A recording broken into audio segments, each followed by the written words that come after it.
मंडळी नमस्कार. गेल्या 8 दिवसामध्ये हा मी वर्मावर लसण लावला आहे.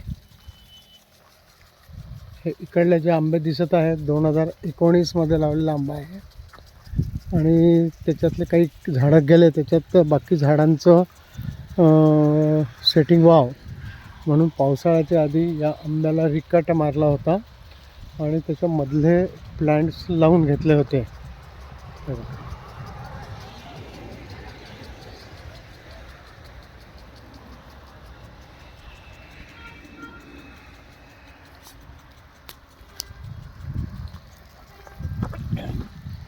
गावरानी गुठल्या जमा करून त्याचा रूस्टॉक बनवून याच केसर आंब्यापासून मागच्या वर्षी मार्चमध्ये 1000 झाडं मी स्वतः घरीच ग्राफ्टिंग केले आणि ते सक्सेस झालेले प्लांट केसरचे हे मी 14/5 ही लागवड केली.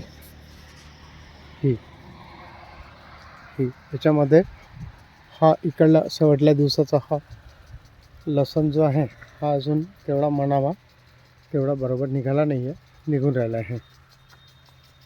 आणि त्याच्या आधीचा याच्यामध्ये लावलेला हा लसण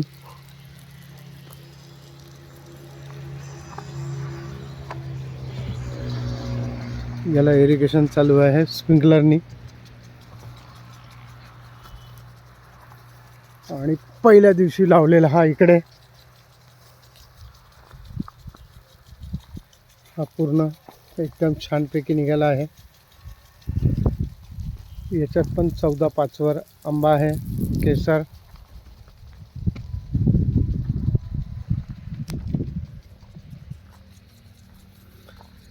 तर मंडळी, हा व्हिडिओ टाकायचा तात्पर्य आहे की याला कोणताही रासायनिक खत दिलेलं नाही आहे.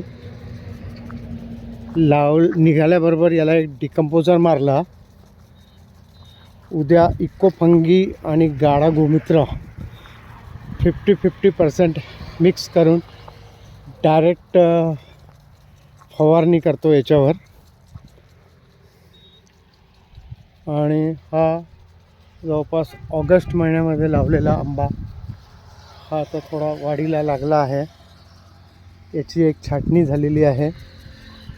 2-2, 3-3 ब्रांचेस ठेवून बाकीच्या काढून टाकलेल्या आहे.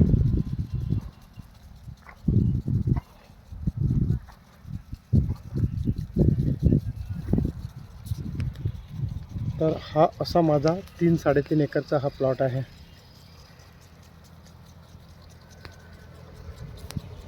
आपल्या सूचनांची अपेक्षा आहे की याचं नियोजन पूर्ण श्री कृष्णचंद्रन यांच्या फॉर्म्युल्यावर कसे करावे आणि 100% त्याच्यावरच करायचा माणूस आहे. कोणताही रासायनिक खत याला द्यायचे नाही आहे मला.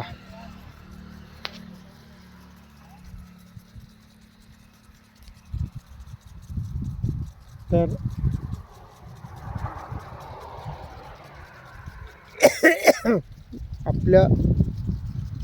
आपल्या सूचना स्वागतार्ह आहे.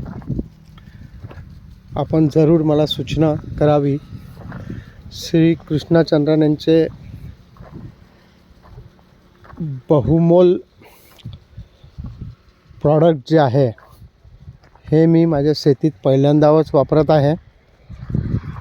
या आंब्यांना पण या 1.5-2 महिन्यामध्ये जवळपास 15-15 दिवसांनी, 8 दिवसांनी, 10 दिवसांनी एक 500 लिटर सगळे प्रॉडक्ट सोडलेले आहे. आणि जेव्हापासून डिकम्पोजर आणि हे बाकी प्रॉडक्ट्स यांना सोडत आहे तर यांच्या वाढीमध्ये चमक आणि ग्रोथ एक बऱ्यापैकी चांगल्यापैकी फरक जाणवत आहे. काही शेवगा पण लावलेला आहे आणि हे दोन्ही साईडनी हवा प्रतिबंधक म्हणून हे सरूचे प्लांट लावलेले आहे.